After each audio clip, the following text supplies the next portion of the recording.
Hey everyone, welcome back to Jarrett the Journeyman. Today we're diving into something super important for homeowners and renters alike. Ever had an electrician show up and something just felt off? Well, you're in the right place. In this video, we're breaking down 5 warning signs to spot a bad electrician during a service call. Trust me, these tips could save you time, money, and a whole lot of stress. Also, guys, if you guys get something out of this video, I've got a super thanks button below.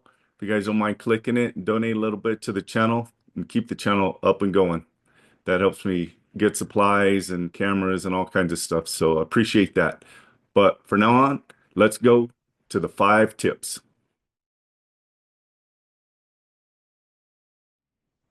All right, guys, let's start our 5 signs of spotting a bad electrician. Sign number one, well, item number one really isn't a sign, but don't be fooled by a fancy website. Anyone can make a Facebook page or pay somebody to get their website looking like the best in town. But there's a lot of contractors who spend more money on their website design than actually taking care of their contract or their customers, I'm sorry. So also don't get caught up in their Yelp review or their Google review. These guys give discounts. Most guys give discounts for a good Google review. So maybe your bill's 125 bucks. Say, hey, I'll give you 10% discount. Go on my phone, set it all up, and have the customer leave you a good review, and then they'll get a discount. Well, are they really giving you a good review because you did good, or are you getting a good review because you gave a discount? Also, a lot of contractors give their electricians kind of a bonus for getting good reviews. They just give them a cash bonus. Say a service electrician goes out for 5 services and gets 5 good service reviews, and maybe he pays him 10 bucks a review. Well, that electrician just got 50 bucks for the day, cash money in his pocket. Where did he really do a good job, or did they just push him into giving a review? So they teach him how to sell not only the product but also the reviews. So just be careful. Don't get caught up in a fancy website or your Google reviews or your Yelp reviews or whatever review system you have.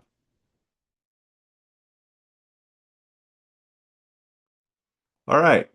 Let's go to the next one. Scope of work costs. You guys be careful with this.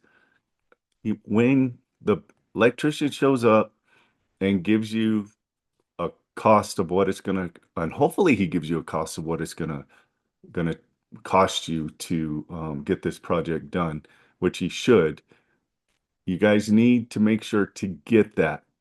Request a detailed estimate, including labor, materials, and potential optional incidences which may happen, so you don't get surprised. And if you get an hourly rate, ask them, is that an hourly rate for one person or is that an hourly rate for 2 people? Remember, you're paying for their time. So if you have one person on the job and it's actually a rate for 2 people, an electrician and an apprentice, well, you're kind of getting hosed because that electrician is going to have to get his ladder out, set it up, get troubleshooting whatever's going on, have to go out to the truck, get material, come back, crawl back up the ladder and do work. Whereas if you're paying for that extra person and he's not around, then you you're getting hosed because that other person could be chasing materials and parts and cleaning up while the electrician's making stuff up. So you are paying for his inefficiency if he doesn't have that second person, and you're paying for a 2 person rate, hourly rate. So ask that.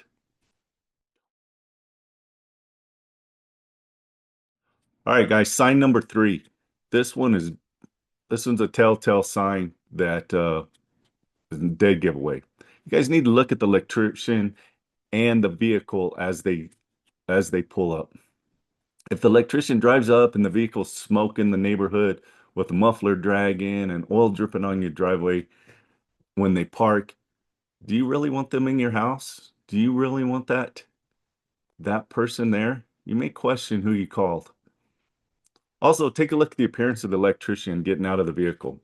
If their shoes or work boots are untied, their their button-up shirt is unbuttoned, not tucked in.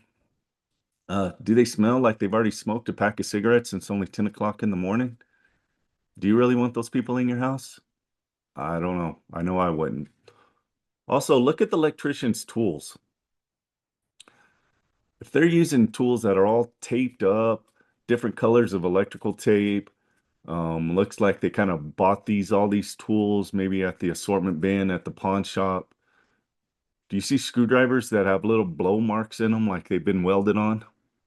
Or their needle nose are blown out, or their clines or linemen are blown out? Do you want that type of electrician working in your house? I don't know. Remember, electricians take pride in their tools. They want the best tools that they can afford. And the first thing new electricians do is spend all their money on tools. And boy, do they like spending money on them.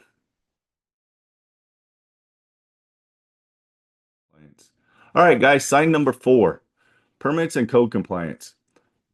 Confirm whether your job requires permits and if the electricians are going to handle it as far as getting them pulled and picked up. Ensure all work adheres to local building codes to avoid fines and issues with homeowner inspections. You can call your local county or city and tell them what type of job is going to be taking place and whether or not an electrical permit is needed. Sometimes non-licensed, non-insured electricians don't want you to pull a permit, and honestly, they can't. So they're going to say, "Oh no, this doesn't need a permit." Well, maybe it does. And as a homeowner, you want a permit pulled as much as possible because if something were to go wrong and your biggest investment of your life burns to the ground and come to find out you had an unlicensed electrician that did not pull a permit, your insurance agent and insurance company will not want to deal with you. They'll kind of wipe their hands of it and say, "We're out of it. It's your thing." Then you have to go chasing lawyers to get repaid by the non-licensed electrician and also have to rebuild your house. So please check to see if your job needs a permit. You know, a $500 permit is a lot cheaper than a $500,000 house. So CYA, if you know what I mean.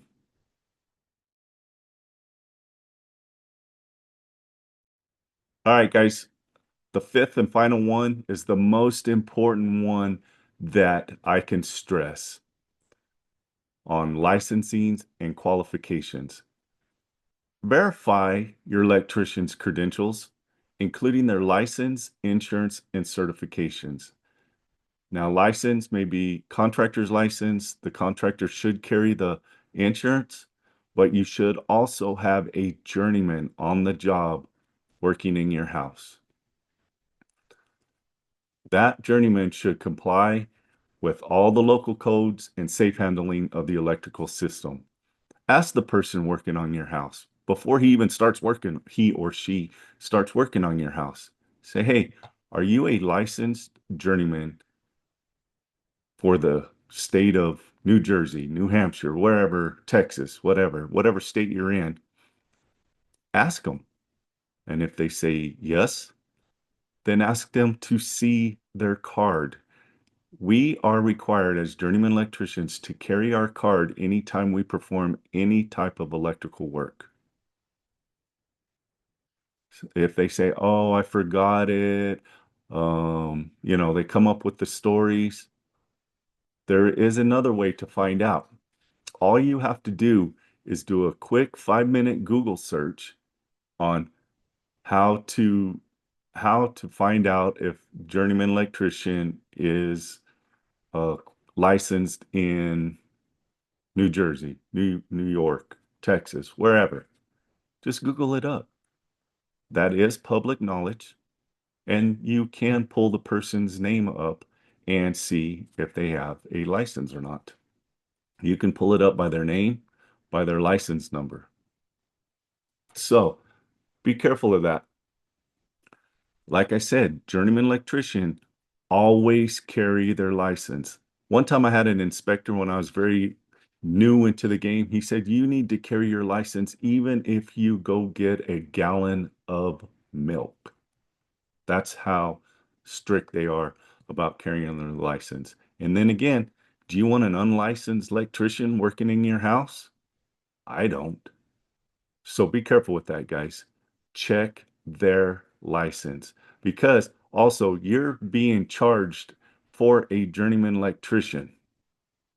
Are you getting a non-licensed journeyman electrician? I don't know. I have seen it done multiple times. I have seen guys with only 2 years experience running service trucks multiple, multiple times. So be careful. Please be careful. All right, guys, that's it. We got five signs to spot a bad electrician. Hope you guys got something out of that. You know what? Leave me a comment below if you've had some bad experiences or have any questions about having to deal with non-licensed electricians. Drop me a comment below, and I'll read every one and answer every one for you. Also, if you got something out of this, please remember the super thanks that I have below. Drop me a coin or two, and we can keep this project going. My little side project here. Get equipment, go places, and have fun. If you guys have any other topics you'd like me to discuss, leave me a comment below on that, and I'll get it covered for you. Guys, thank you for watching, and be safe out there.